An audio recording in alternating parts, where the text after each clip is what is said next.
મોરબીના વાંકાનેર બાઉન્ડ્રી પાસે દારૂની 14,040 બોટલ સાથે ટ્રક પકડાયો। મોરબી જિલ્લાના વાંકાનેર બાઉન્ડ્રી પાસે એલસીબીની ટીમે દારૂના જથ્થા સાથે એક ટ્રક પકડ્યો છે। ટ્રક RJ14GG 5205 નંબરનો હતો અને તેમાં પંજાબમાંથી મગફળીના ભૂસાની બોરીની આડમાં દારૂની 14,040 બોટલ છુપાવવામાં આવી હતી। આ દારૂની બોટલ્સની કિંમત અંદાજે 67.69 લાખ રૂપિયા છે અને ટ્રક સહિત કુલ મુદ્દામાલની કિંમત 1.2 કરોડ રૂપિયા છે। ટ્રકના ડ્રાઈવરની પકડ કરવામાં આવ્યો છે અને તેમાંથી વધુ માહિતી મેળવવામાં આવી રહી છે। માલ મોકલનાર અને મંગાવનારની ઓળખ માટે તપાસ ચાલુ છે। આ ગુનો વાંકાનેર તાલુકામાં નોંધાયો છે અને ઓપરેશન એલસીબીની ટીમને મહેનતની પ્રશંસા મળી રહી છે। આ ઘટનાથી રાજ્યમાં દારૂની તસ્કરી અને તેને અટકાવવાની જરૂરિયાતને વધુ સ્પષ્ટતા મળી છે।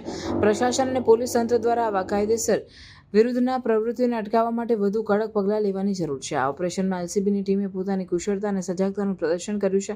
આથી રાજ્યમાં કાયદાની રાજ્ય અને નાગરિકોની સુરક્ષા માટે પોલીસ તંત્રની પ્રતિબદ્ધતા સ્પષ્ટ થાય છે।